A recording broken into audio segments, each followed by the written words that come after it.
طيب ما احنا اهلنا ربونا من غير التربية الايجابية ومن غير كل الكلام اللي بتقولوا فيه ده، وطلعنا كويسين وطلعنا زي الفل. مالنا؟ ما احنا عايشين حياتنا وكويسين اهو. فعلا مقتنع ان انت عايش حياتك وكويس؟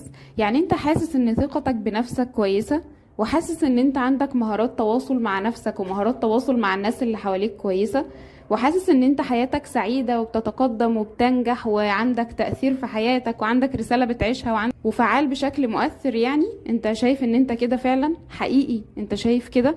احب اقولك فكرة ان وماله احنا اتأذينا بواحد اتنين تلاتة بكلام سلبي او بضرب او بإهانة او بكذا وطلعنا كويسين، دي مجرد كذبة انت بتكذب بيها على نفسك عشان تبرر لنفسك طريقتك في تعاملك مع اولادك. في سألت قالت طب لما انا دلوقتي مش هضربهم امال هربيهم ازاي وهعرفهم الصح من الغلط ازاي؟ هسألك سؤال واحد بس، يا ترى دلوقتي لو انتي متجوزة في بيت نظامه مختلف عن بيت اهلك، وكل ما تغلطي زوجك يضربك عشان يعلمك النظام بتاع بيتهم ماشي ازاي، انتي كده هتبقي مبسوطة؟ طب يا ترى لو انت منقول مع مدير جديد نظامه مختلف عن المدير القديم، وكل ما بتغلط بيهينك وبيضربك برضه عشان يعلمك الشغل ازاي، يا ترى هتبقى مبسوط؟ كون ان انت ما عندكش وسائل وادوات لانك تربي اولادك بصحة نفسية كويسة، ده مش معناه ان الادوات دي مش موجودة.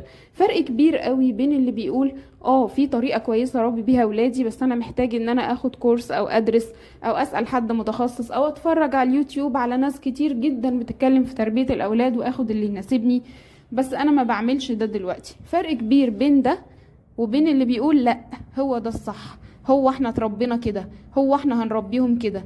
زي بالظبط الكفار لما قالوا هذا ما وجدنا عليه آباءنا وأجدادنا، احنا اتربينا كده وهنربي كده. الفرق بينهم ايه؟ الفرق بينهم ان الاولاني هيجي في لحظة ويفوق لنفسه، لكن التاني هو مقتنع ان هو ماشي صح. طب وايه المشكلة يعني لما نربي ولادنا بالطريقة دي؟ المشكلة بصراحة حاجات كتير. المشكلة ان انت بتزرع زرع سيء وهتحصده في يوم من الايام.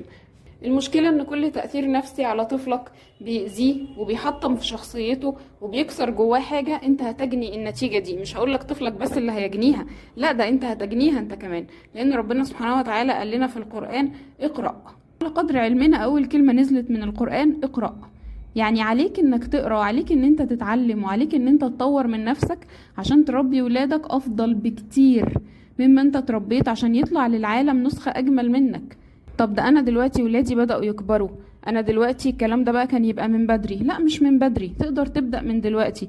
دلوقتي ده اللي هو ايا كان سن ولادك ايه، حتى لو هم خلاص كبروا تقدر ان انت تعتذر لهم، وتقدر انك تقرأ خصائص المرحلة بتاعتهم، وتقدر تكون عارف ان دايما اولادك في حاجة ليك. الكلام هنا للأب والأم، دايما خليكوا عارفين ان اولادكم في حاجة ليكم، وهم اطفال وهم مراهقين وهم كبار وهم متجوزين وهم مخلفين، دايما محتاجين لكم. ودايما ان تصل متأخرا خير من الا تصل.